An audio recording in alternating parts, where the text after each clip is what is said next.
آپ نے بہت بار بار مجھ سے یہ پوچھا تھا کہ کیا قرآن میں کوئی ایسی جگہ ہے کہ جہاں پہ سود دینے والا زیر بحث ہو، تو سچی بات یہ ہے کہ قرآن مجید کے الفاظ میں کوئی ایسا مقام تو نہیں مل سکا، اور نہ ہی جو آپ پر نقد کرتے ہیں انہوں نے قرآن سے اس ضمن میں براہ راست کوئی استدلال پیش کیا ہو۔ آگے بڑھتے ہیں۔ ٹھیک ہو گیا کہ قرآن مجید میں کسی سود دینے والے کے بارے میں کوئی ذکر یا کوئی گفتگو نہیں ہے۔ یہ بتائیے گا کہ حدیث رسول اللہ صلی اللہ علیہ وسلم دین کا تنہا ماخذ ہیں، آپ صلی اللہ علیہ وسلم کے ارشادات، ظاہری بات ہے جو قرآن و سنت میں دین بیان ہوا ہے اسی کی تفہیم و تبیین ہے۔ روایت کے اندر میرے سامنے ایک روایت موجود ہے، یہ روایت عبداللہ بن مسعود سے بھی ہے، جابر بن عبداللہ سے بھی ہے، اسی طرح وہب بن وہب رضی اللہ تعالیٰ عنہ سے بھی ہے۔ بہت ساری حدیث کی کتابوں میں یہ روایت آئی ہے، صریح الفاظ ہیں، اگرچہ یہ واقعہ ایک ہی ہے۔ جب میں نے اس کا استقصاء کیا کہ ایک ہی واقعہ ہے جس کو مختلف صحابہ بیان کر رہے ہیں، لیکن صریح الفاظ ہیں کہ اللہ کے رسول نے ان لوگوں پر جو سود کھاتے ہیں، جو سود دیتے ہیں، جو سود لکھتے ہیں اور جو اس معاملے کے گواہ ہوتے ہیں، ہم سواء، وہ سب برابر ہیں، ان پر لعنت فرمائی ہے۔ تو اس حدیث میں جب اتنی صراحت سے بات آ گئی تو پھر اب سود دینے والے کے بارے میں آپ کی رائے تو غلط ہو جاتی ہے۔ میں وہاں سے پھر بات شروع کروں گا کہ قرآن مجید کو ہم نے دیکھ لیا، قرآن مجید کہاں سے بات کر رہا ہے، کس اصول پر کر رہا ہے، کس چیز کو ممنوع قرار دے رہا ہے، کیوں ممنوع قرار دے رہا ہے، اس کا ہم نے تفصیلی جائزہ لے لیا۔ میں نے یہ بات بھی عرض کر دی کہ آپ قرآن مجید کے ان تینوں مقامات کو دیکھ لیجئے، سورہ روم کو، سورہ آل عمران کو جہاں بالاجمال ذکر ہے، اور پھر سورہ بقرہ کو جہاں تفصیل کے ساتھ قرآن نے اس کو موضوع بنایا ہے۔ ہر جگہ یوں نہیں ہے کہ دینے والا زیر بحث نہیں، دینے والا موجود ہے، دینے والے کا تذکرہ ہو رہا ہے، دینے والے کے بارے میں اللہ تعالیٰ بات کر رہے ہیں، لیکن نہ مذمت کا کوئی جملہ، نہ کوئی تنبیہ، نہ اس کو باز رہنے کے لیے کوئی تلقین، اس کا کوئی شائبہ بھی آپ کو کہیں نظر نہیں آتا، بلکہ اس کی ہمدردی کے کلمات ہیں۔ یعنی یہ بات کہ اس پر ظلم ہوگا کہ اس نے قرض لیا تھا تو کوئی شخص اس قرض پر اس سے منفعت کا مطالبہ کرے، لوگوں کو تلقین کے منفعت کا مطالبہ چھوڑ دو، جو سود اس سے پہلے لے چکے، جو باقی رہ گیا ہے اس کا مطالبہ نہ کرو۔ ان لوگوں کو آخری درجے کی تنبیہ جو سود لینے پر اصرار کر رہے تھے کہ باز نہیں آؤ گے تمہارے خلاف کارروائی کی جائے گی، یہ اللہ اور اللہ کے رسول کی حکومت ہے، حکومت الہیہ ہے، اس میں اگر اس طریقے سے تم سود لینے پر اصرار کرو گے تو یہ اللہ اور رسول کے خلاف لڑائی کرنے کے مترادف ہوگا، لہٰذا تمہارے خلاف جنگی کارروائی ہو سکتی ہے۔ یہ تمام باتیں ہم نے سمجھ لیں، جان لیں، اور اس میں کسی درجے میں بھی کوئی ایسی چیز نہیں ہے، نہ کسی عالم نے کبھی پیش کرنے کی جسارت کی ہے کہ قرآن کی فلاں آیت، قرآن کا فلاں مقام اس چیز کی طرف بھی توجہ دلا رہا ہے کہ سود دینے والا مجرم ہے یا اس نے کسی گناہ کا ارتکاب کیا ہے۔ یہ بات پوری طرح واضح ہو گئی قرآن مجید کی حد تک۔ اب حدیث پر آئیے۔ میں یہ عرض کرتا ہوں کہ حدیث کے پورے ذخیرے میں جب آپ دیکھتے ہیں کہ یہ ایک واقعہ بیان ہوا ہے، میں نے جب یہ لکھا تھا اپنی کتاب مقامات میں کہ ایک حدیث سے البتہ لوگوں نے استدلال کیا ہے، تو ایک حدیث کا مطلب کیا ہے؟ یعنی ایک مضمون کی حدیث۔ یہ 3-4 صحابہ سے ہے، انہوں نے ایک ہی موقع پر رسالت مآب صلی اللہ علیہ وسلم کی ایک گفتگو کو روایت کیا ہے۔ یہ بات تو آپ مانتے ہیں نا کہ اس کے سوا اور کوئی چیز نہیں ہے حدیث کے ذخیرے میں بھی۔ یہی کچھ ہے جو یعنی اگر حدیث کے ذخیرے میں کوئی اور چیز ہے تو ضرور سامنے لے آئیے۔ حدیث کے ذخیرے میں یہی ایک موقع ہے جس میں اس موضوع پر گفتگو ہوئی ہے، جس میں رسالت مآب صلی اللہ علیہ وسلم نے ایک بات کہی ہے، اس بات کو 3 یا 4 صحابہ نے آگے روایت کر دیا ہے۔ ایک ہی موقع ہے جس میں رسول اللہ صلی اللہ علیہ وسلم نے گفتگو کی ہے۔ اس میں کچھ چیزیں سود لینے والوں کے علاوہ بھی موضوع بحث ہیں، اتنی بات واضح ہے، لیکن جو بات آپ فرما رہے ہیں کہ اس میں سود دینے والے کے بارے میں کچھ کہا گیا ہے، میں یہ کہتا ہوں یہاں بھی کچھ نہیں کہا گیا۔ یعنی جس طرح سے قرآن مجید اس کے ذکر سے خالی ہے، یہ حدیث بھی اس کے ذکر سے خالی ہے۔ ہمارے ہاں بارہا ایسا ہوتا ہے کہ سوء فہم کی وجہ سے ہم کسی چیز کو متعین کر لیتے ہیں اور پھر خیال کرتے ہیں کہ یہ تو وہاں لکھی ہوئی ہے۔ اچھا، قرآن مجید سے متعلق بھی اس طرح کی باتیں بعض اوقات ہو جاتی ہیں، ان کی حقیقت بتانے کی ضرورت ہوتی ہے، حدیثوں میں بھی ایسا ہو جاتا ہے۔ تاہم حدیث پر گفتگو سے پہلے میں یہ عرض کر دوں کہ حدیث کا مقام کیا ہوتا ہے۔ یعنی جب قرآن مجید کسی چیز کو بیان کر دیتا ہے تو قرآن مجید نے جو فریم طے کر دیا ہوتا ہے، رسالت مآب صلی اللہ علیہ وسلم اس سے کبھی تجاوز نہیں فرماتے، اس کے اندر گفتگو کرتے ہیں۔ اور جب وہ گفتگو کرتے ہیں تو کوئی سننے والا اس کو بیان کر دیتا ہے۔ چنانچہ جو کچھ بھی روایتوں میں بیان ہوگا اس سے متعلق میں بڑی تفصیل سے گفتگو کر چکا ہوں اس سے پہلے، اور اپنی کتابوں میں اس کو واضح کر چکا ہوں کہ وہ تفہیم و تبیین ہوگی، وہ سیرت و سوانح ہوگی، وہ رسالت مآب صلی اللہ علیہ وسلم کے اسوہ حسنہ کا بیان ہوگا۔ یہ سب چیزیں ہمیں حدیثوں ہی سے ملتی ہیں۔ یہ در حقیقت رسالت مآب صلی اللہ علیہ وسلم کے علم و عمل کا تاریخی ریکارڈ ہے، یعنی نبی کی حیثیت سے آپ نے قرآن دیا، نبی کی حیثیت سے آپ نے سنت دی، وہ ہم تک پہنچ گئی، لیکن اس کے ساتھ ظاہر ہے کہ آپ نے دین کے ایک جید عالم کی حیثیت سے، پہلے عالم کی حیثیت سے، جس کا بے خطا علم ہے، جس کے علم کے پیچھے اللہ تعالیٰ کی تائید و تصویب ہے، اس حیثیت سے کچھ گفتگویں کی ہیں۔ وہ گفتگویں خطبات جمعہ میں کی ہیں، لوگوں کے سوالوں کے جواب میں کی ہیں، کوئی تنبیہ کرتے وقت کی ہیں، کسی اطلاق کو واضح کرتے وقت کی ہیں۔ وہ گفتگو ہیں جو ہمارے ہاں حدیث کی صورت میں پہنچتی ہیں۔ یہ گویا ہمارے لیے وہ ذخیرہ ہے جس سے ہم یہ جان سکتے ہیں کہ رسالت مآب صلی اللہ علیہ وسلم نے قرآن مجید کے فہم میں یا سنت کے فہم میں لوگوں کی کیا رہنمائی فرمائی ہے، یا اس پر عمل کا کیا نمونہ پیش کیا ہے۔ تو جو حدیث آپ نے بیان فرمائی ہے، میں اس کی تحلیل کر کے آپ کو بتاتا ہوں کہ اس میں بھی در حقیقت ایسا کوئی ذکر نہیں ہے، محض ایک غلط فہمی ہے جس کو لوگوں نے اصول ہی نہیں بلکہ ایک قطعی حکم بنا کے پیش کرنا شروع کر دیا ہے۔ تو آپ حدیث کو دیکھ لیجئے، یہ حدیث پوری کی پوری امام مسلم نے بیان کر دی ہے۔ جس طرح کہ آپ نے ذکر کیا مختلف جگہوں پر بیان ہوئی ہے، اور کہیں اس کا کوئی ایک ٹکڑا نقل ہو گیا ہے، کہیں دوسرا ٹکڑا نقل ہو گیا ہے، یہاں پوری آ گئی ہے۔ اور یہ دیکھیے کیا ہے، یہ ہے لانا رسول اللہ صلی اللہ علیہ وسلم آکل الربا و موکلہ و کاتبہ و شاہدہ و کالا ہم سوا، یہ اس کے الفاظ ہیں۔ اب یہ دیکھیے کہ اس میں سود لینے والے کے علاوہ کچھ لوگوں کا ذکر ہوا ہے۔ کیوں ذکر ہوا ہے ان کا؟ اس کے لیے یہ ضروری ہے کہ آپ یہ سمجھیں کہ سود کا کاروبار ہوتا کیسے ہے۔ دیکھیے ایک چیز یہ ہے کہ میرا ایک بھائی میرے پاس آیا، اس نے آ کر مجھ سے قرض مانگا۔ ہم اس پہ گفتگو کر چکے ہیں کہ اسلامی اخلاقیات میں قرض تبرع کا عمل ہے، نیکی کا عمل ہے، خیر کا عمل ہے، اس پر منفعت کا مطالبہ نہیں کیا جا سکتا۔ میرا بھائی میرے پاس آیا، اس نے مطالبہ کیا اور میں نے اس سے کہا کہ میں تو اس کے اوپر خدا نخواستہ سود دوں گا۔ یہ ایک انفرادی معاملہ ہے، لیکن جس وقت سود ایک کاروبار کی صورت اختیار کرتا ہے، جس کو آپ مہاجن کا کاروبار کہتے ہیں، تو اس کے کچھ لوازم ہیں۔ وہ جب بھی اختیار کرے گا یہ لازماً ہوگا۔ ایسا ہوتا تھا کہ بہت سے لوگ جن کے پاس وافر سرمایہ ہے، وہ ساہوکار کی حیثیت سے اپنی دکان کھول لیتے تھے، یعنی ان کا گویا سودی کاروبار کے لیے ایک مرکز قائم ہو گیا، نیٹ ورک بنتا تھا، ایک نیٹ ورک بنتا تھا، ایک مرکز قائم ہو گیا۔ آپ دور جدید میں بینک سے اس کو سمجھ سکتے ہیں، یعنی بینک میں یوں نہیں ہوتا کہ کوئی ایک فرد ہے جس کے آپ گھر جاتے ہیں اور اس سے معاملہ کر کے آ جاتے ہیں۔ بینک ایک ادارہ ہے۔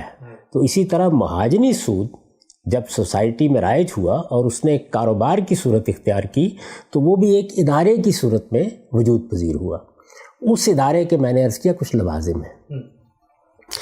وہ شخص جو سود کا کاروبار کرتا ہے وہ محض کسی قرض کے لیے آنے والے کا انتظار نہیں کرے گا، وہ تو چاہتا ہے کہ اس کے پاس روپیہ موجود ہے، یہ روپیہ کاروبار میں لگے، لوگ اس کے پاس آئیں۔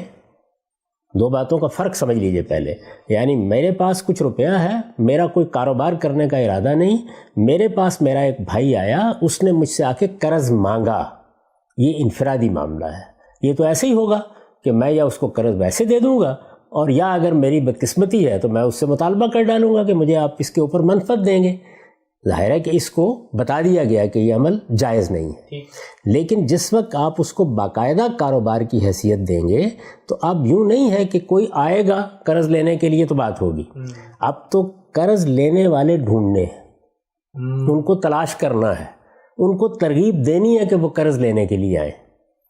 جس وقت آپ ایک کاروبار شروع کرتے ہیں تو کاروبار کے لیے سب سے پہلی چیز یہ ہوتی ہے کہ آپ کا گاہک آنا چاہیے۔ ایک مہاجن کے لیے قرض لینے والا اس کے اس عمل میں گاہک کی حیثیت رکھتا ہے، وہ کسٹمر ہے، تو اس کسٹمر کو تلاش کرنے کے لیے لوگ چاہیے ہوتے ہیں، یعنی ایسے لوگ کہ جو لوگوں سے رابطہ کریں، ضرورت مند لوگوں کو توجہ دلائیں، ان سے کہیں کہ آپ کو بہت اچھی صورت میں یہ قرض مل سکتا ہے، اس پر اتنی شرح ہوگی، اس میں یہ سہولت ہوگی، یہ سب کام کریں گے نا وہ۔ اسی طریقے سے جس وقت آپ قرض دے دیں گے تو آپ قرض کی قسطوں وصول کرنی ہے۔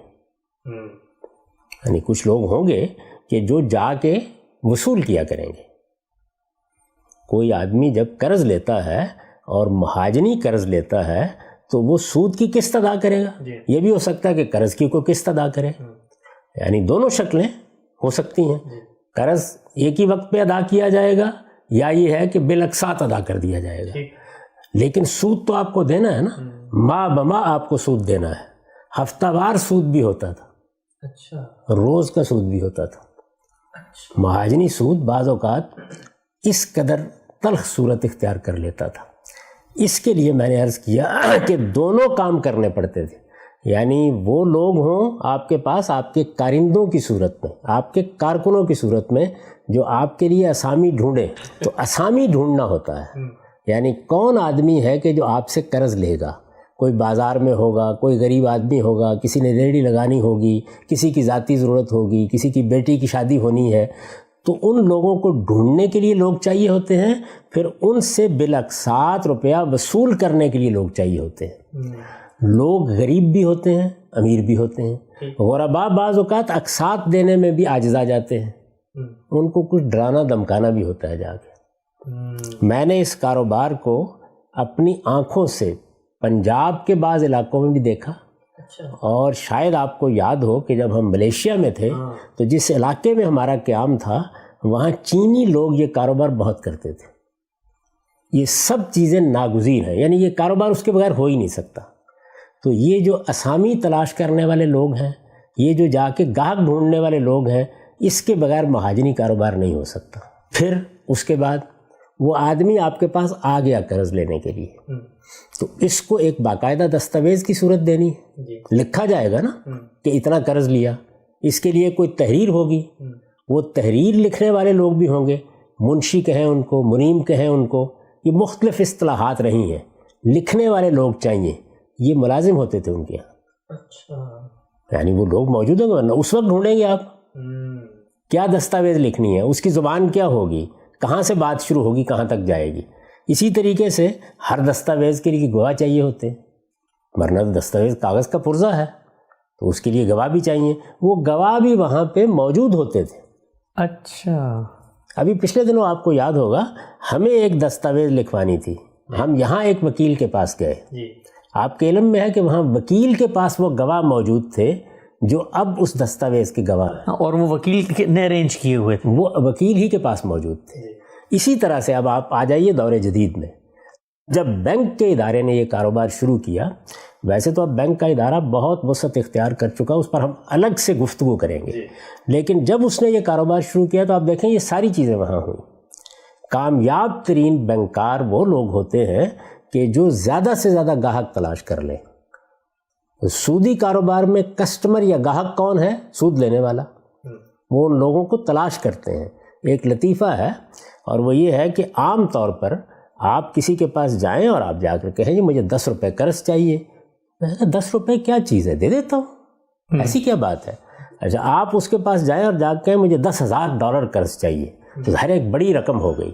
اب جب بڑی رقم ہو گئی تو وہ گریز کرے گا کہ میں کیوں قرض دوں۔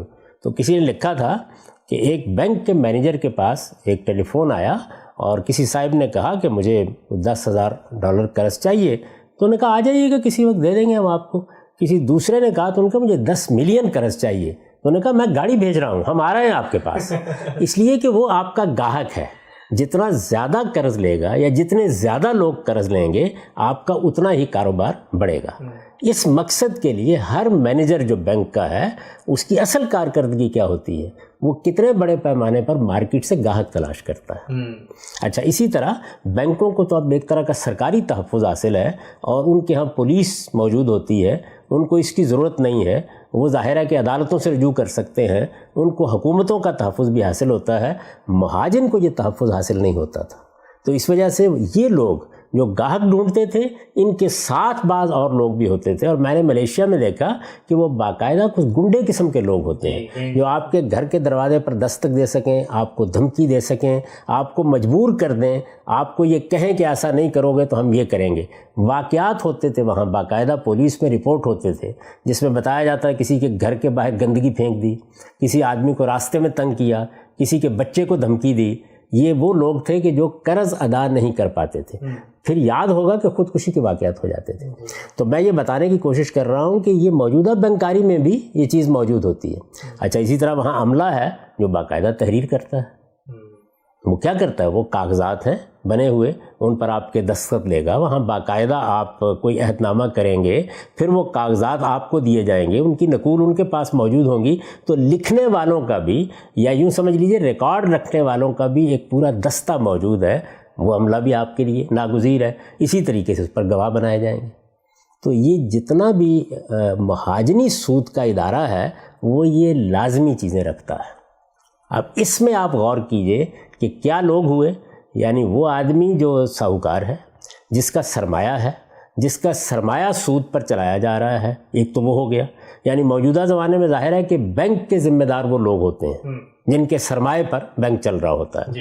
تو وہاں کیا ہے, وہاں مہاجن ہے, ایک ہے, دو ہیں جنہوں نے یہ کاروبار شروع کر رکھا ہوا ہے, وہ لوگ ہیں. یہ کون ہوئے, سود کھانے والے. اچھا, وہ لوگ کے جو اسامی ڈھونڈ رہے ہیں, جو جاتے ہیں گاہک تلاش کرتے ہیں, جو اس کے بعد قسطیں وصول کرنے کے لیے جاتے ہیں, یہ کون ہیں, سود کھلانے والے. اچھا, اب اس کے بعد جب سود کی دستاویز لکھنی ہے تو کون لوگ زیر بحث آئیں گے, وہ جو لکھنے کا فن جانتے ہیں, منشی ہیں, وہاں بیٹھے ہوئے ہیں, ان کا کام یہی ہے. موجودہ زمانے میں تو آپ نے اس کی تحریریں باقاعدہ وضع کر لی ہیں. وہ تحریریں بھی کبھی آپ نے دیکھی ہوں گی, آپ بینک کے ساتھ کوئی معاملہ کریں 20-20 صفحوں کے ہوتے ہیں, یعنی وہ باقاعدہ قانونی چیزوں کا لحاظ رکھ کے تحریریں بنائی جاتی ہیں. تو اس نظام میں بھی یہ ضرورت ہے, اس نظام میں بھی یہ ضرورت ہوتی تھی. اسی طرح گواہ اس کے اوپر لائے جائیں گے.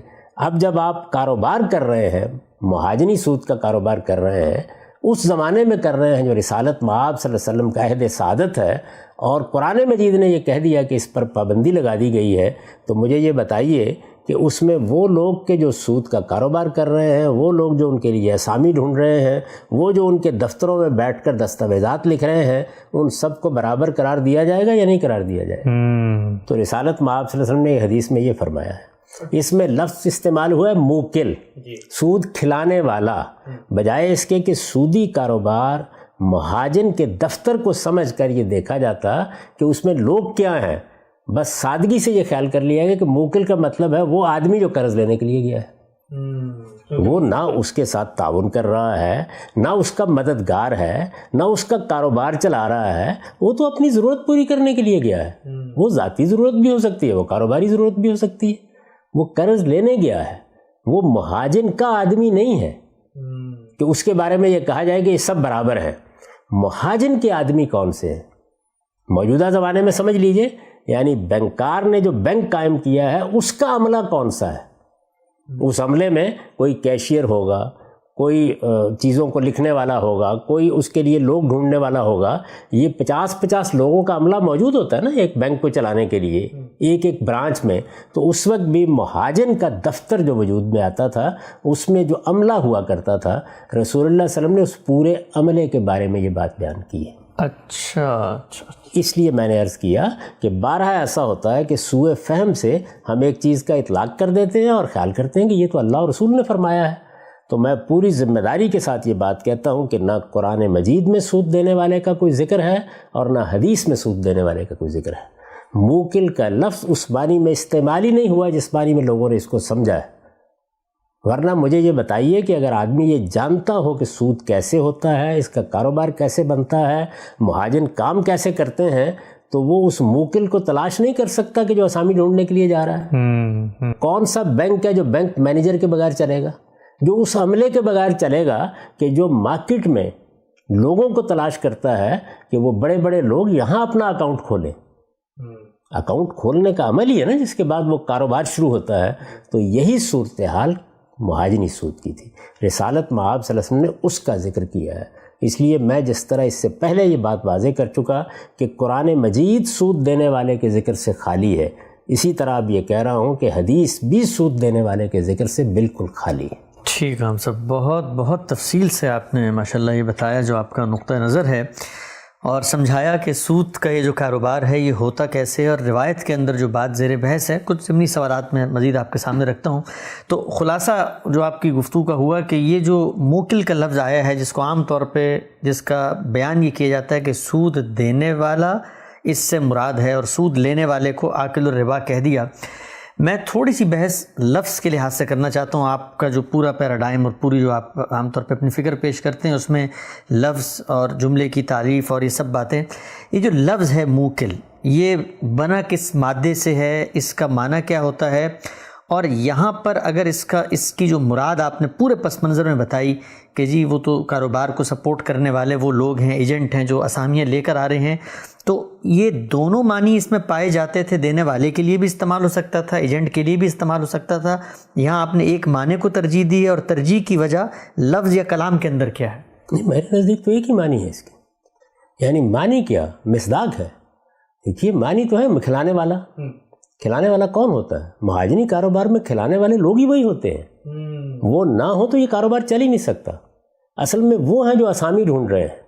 بھائی میرے لیے جو گاہک ڈھونڈ کے لائے گا وہ میری دکان چلانے والا ہے یا گاہک میری دکان چلانے والا ہے؟ میری دکان کا کاروبار جو لوگ چلا رہے ہیں وہ گاہک تلاش کرنے والے لوگ ہیں، میرا حساب رکھنے والے لوگ ہیں، وہ میرے ساتھی ہیں۔ یعنی یہ سود کھانے والے کے ساتھی ہیں جو زیر بحث ہے۔ کاتب کون ہے؟ وہ جو اس کے ہاں بیٹھا ہوا لکھ رہا ہے۔ ٹھیک۔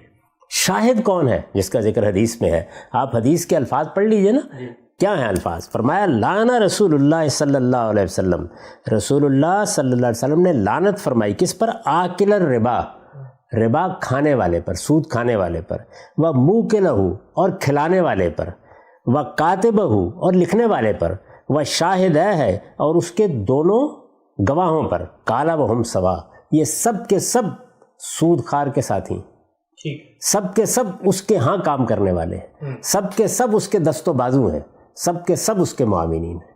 میں نے مثال دے کے آپ کو بتایا ہے کہ جس طریقے سے بینک کا عملہ ہے اسی طریقے سے مہاجنی سود کے لیے بھی یہ عملہ ناگزیر ہوتا ہے۔ اس میں وہ موکل ہے، کھلانے والا۔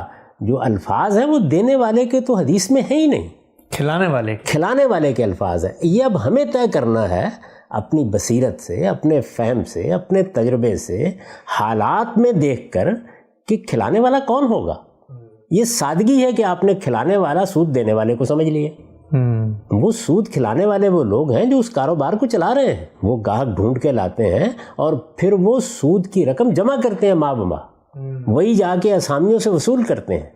یہ کاروبار چلتا ہی ان کے بلبوتے پر ہے۔ میں نے پہلے مثال دی آپ کو کہ انفرادی طور پر میں نے کسی کو قرض دے دیا اور خدا نخواستہ اپنی بدقسمتی سے اس سے سود کا مطالبہ کر دیا، یہ انفرادی معاملات ہیں۔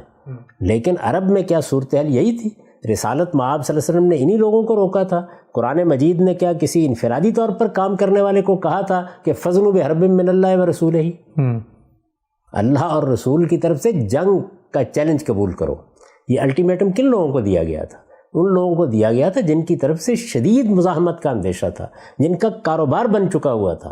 اور مہاجنی سود کا کاروبار ہر آدمی جس نے معیشت کو کچھ سمجھا ہے وہ جانتا ہے کہ دنیا میں ہمیشہ موجود رہا ہے، یہ عرب میں بھی موجود تھا۔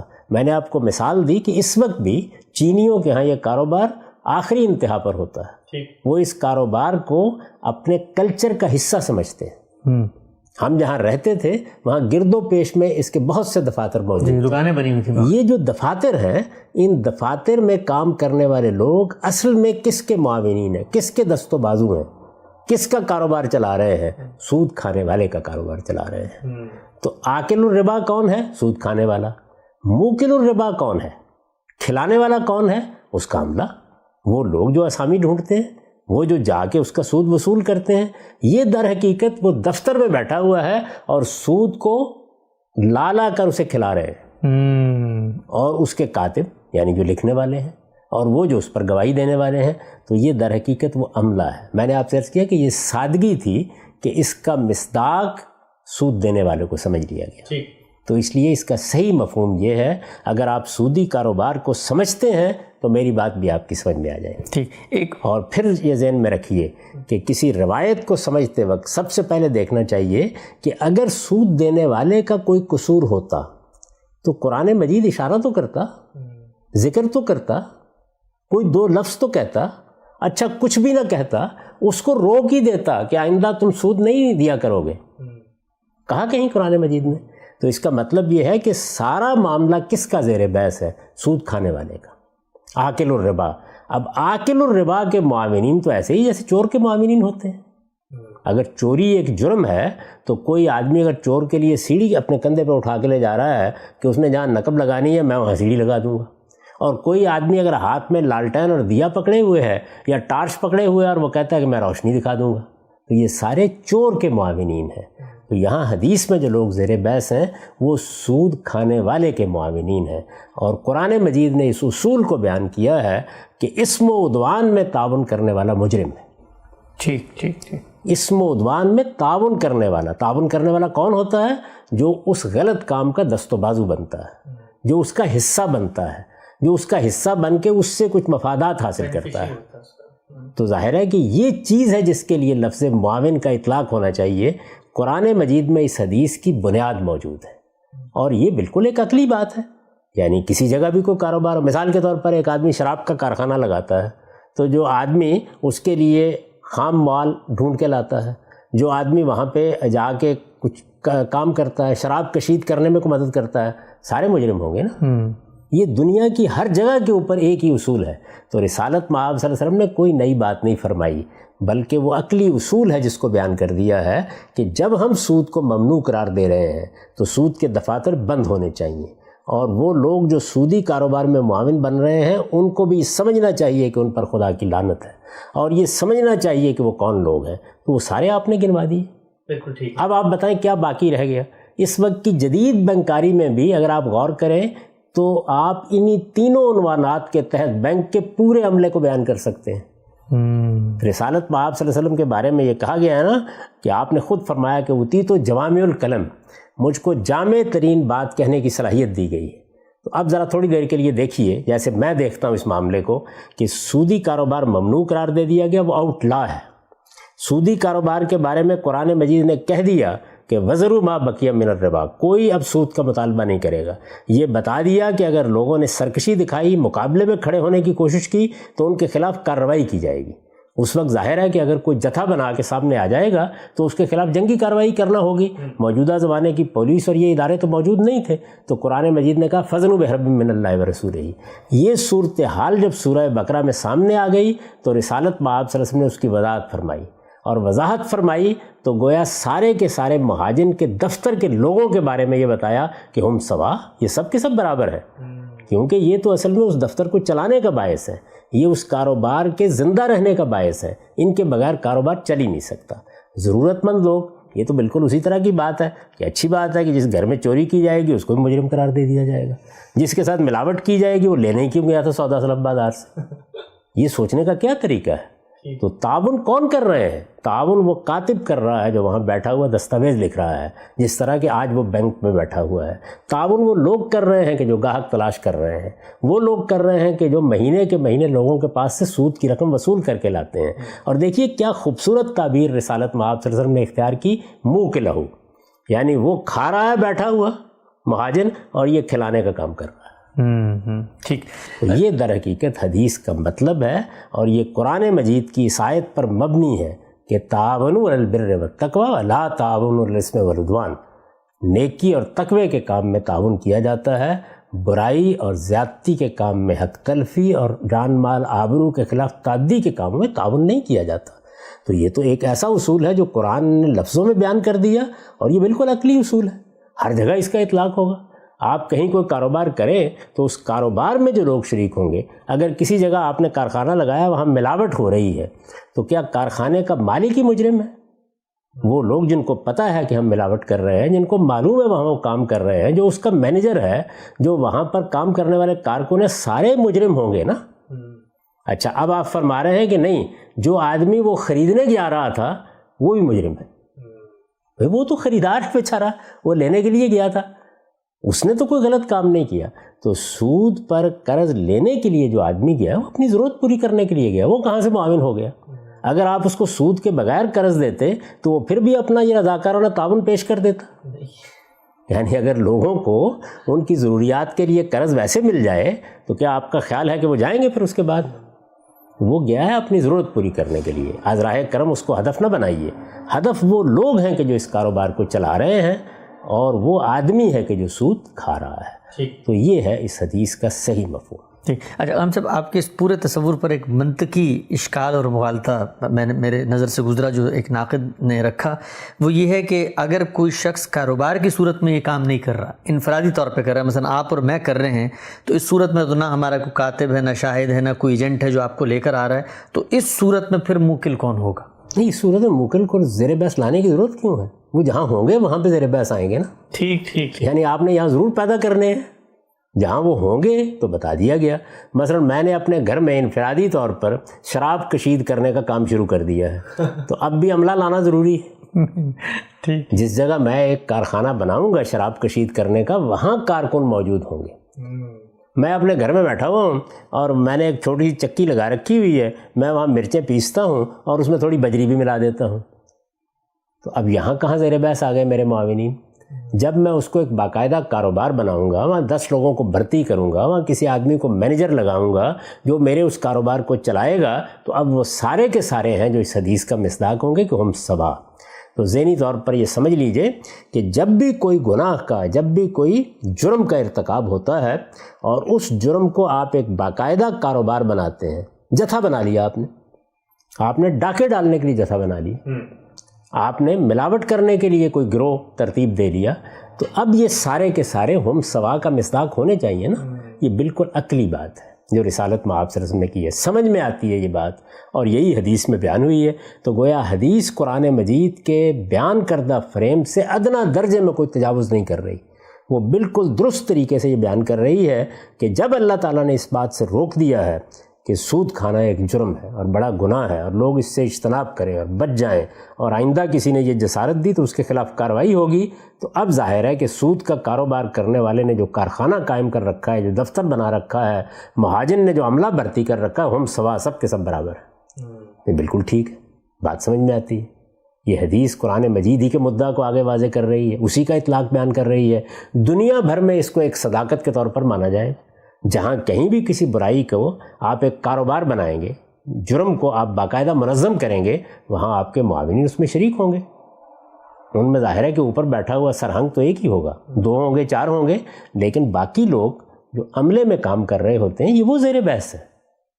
ٹھیک. اس میں جو لوگ اس سے متاثر ہو رہے ہیں وہ کیوں زیر بحث آ گئے؟ تو یہ بالکل سادگی تھی کہ جس میں موکل کا ترجمہ یہ کر دیا گیا کہ کھلانے والا, تو اچھا کھلانے والا وہ ہے کہ جو سود دیتا ہے.